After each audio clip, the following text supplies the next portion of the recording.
9.1 Swyk 2. Here we go. So suppose y varies directly with x. Okay, they immediately just told you this information. Now, in that information, you see that k is never mentioned, right? You can't forget about k, the constant of variation. Nobody's going to mention k. It's like a relative at your reunions. You know, Aunt Kay. Nobody really likes to talk about her, but she's there. Always there. I know, I'm creepy. So anyway, when y is 20, or y is 20 when x is negative 5. Ooh, negative 5. Whoa, I think I just screwed up. But we caught it. All right, so y is negative 5. I need to include that. Okay. So when we do the division by negative 5, we get negative 4. We get y equals negative 4x. Y equals negative 4x. Man. So the second part of this equation says, or question says, find x when y is 24. So they give me a y value of 24. I put a corrected k value in there. Then I divide by the corrected k value. And I get a corrected answer of negative 6. Glad I caught that. All right, next question. A story problem, your favorite. This one involves money. Those are always better. The interest on an investment varies directly as the rate of interest. So I created an equation, I equals KR. I just picked the letters I for interest and R for rate, okay? Interest being a dollar amount, an actual dollar amount somebody's going to pay you.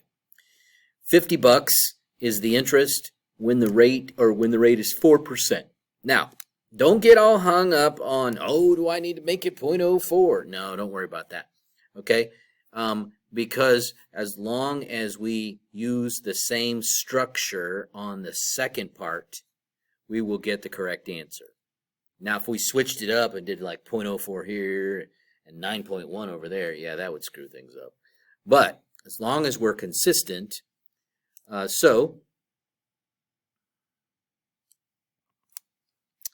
we started with the 4%. You can see I divided the 4 to the other side and ended up with a k value of 12.5. Put that in my equation. Then they say, how much money are you going to make if it's a 9.1% interest rate? So I plugged in 12.5 for the K, 9.1 for the interest rate, and multiplied it together. We got $113.75 coming our way.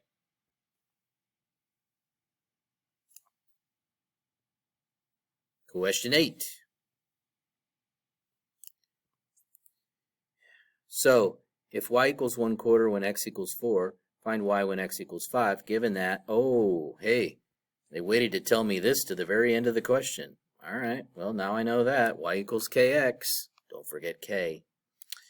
They give me 1/4 for the y value. They give me 4 for the x value. And so we go to work here, and we divide by 4. Just remember that division by 4 is the same as multiplication by a quarter.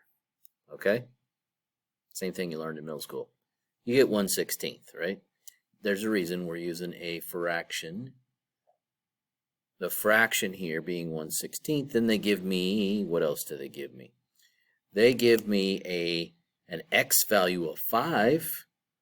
And so I've got my x value of 5 and my k value of 1/16, and I get 5/16 as my final answer. And yes, they do want it as a fraction, not a decimal. I know you decimal fans out there, all upset. Okay, question 9 here. It's a table. Oh, what did they ask me? I better look at that.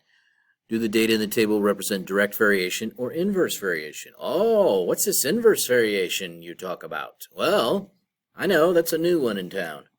We've got y equals k divided by x. All right, so in direct variation, the variable was in the numerator with k being multiplied, and then in inverse variation, it's in the denominator underneath the constant of variation. Okay, that's a big difference. Now, if you want to look at it a slightly different way, solve for k, you could multiply both sides by x. Basically, you're cross multiplying, and you get k equals xy. Some people get these things confused. These two things mean inverse variation. Key thing is, as x moves up, y moves down, or the opposite, as y moves down, or as x moves down, y moves up. They go in opposite directions of each other. That's inverted or inverse variation. So let's take a look at this. As the x's are getting bigger, the y's are getting bigger. That's a definite clue it's not inverse variation, okay? So I'm going to show you information in the chart, but the right column was pretty much a waste of time, okay? However, the left column was worth our time, going back to what we talked about before, y divided by x for direct variation. And you can see in my chart that I got 1/2 every time. 1.5 over 3, 2 over 4, 2.5 over 5. I got 1/2 every time, so we know that's the k value. We know it is direct variation. Now look over here at the far right side. You can see when I multiplied them together, I didn't get the same number at all, okay? xy is supposed to give you the same number if it's inverse variation, and that clearly did not work out. So it is direct variation. Here's that situation where you have to enter the entire equation, including the y equals 1/2 x. Question 10. Is this inverse variation? Well, guess what? As the x's are getting bigger, the y's are getting smaller. Whoa, they're going in opposite directions. Okay. All right. Now, that definitely means it's not going to be direct variation, but you don't necessarily know it is going to be inverse until you do the product, x times y. And each time you did it, 2 times 60, 4 times 30, 6 times 20, 8 times 15, you get 120. We know that's the k value. We do know it's inverse variation. So, inverse variation, and then it's going to ask me for the equation. Y equals 120 over x, it's multiple choice. Nice. Okay, 11. Same scenario. They're going in opposite directions of each other, so it's a dead giveaway. I mean, I wrote out the first two, but they aren't equal to each other. They weren't going to be equal to each other anyway, because direct variation, they have to go in the same direction together. So that was kind of a waste of time anyway. I should have gone straight to the inverse and checked there, and then you can see that the product was 480 every time.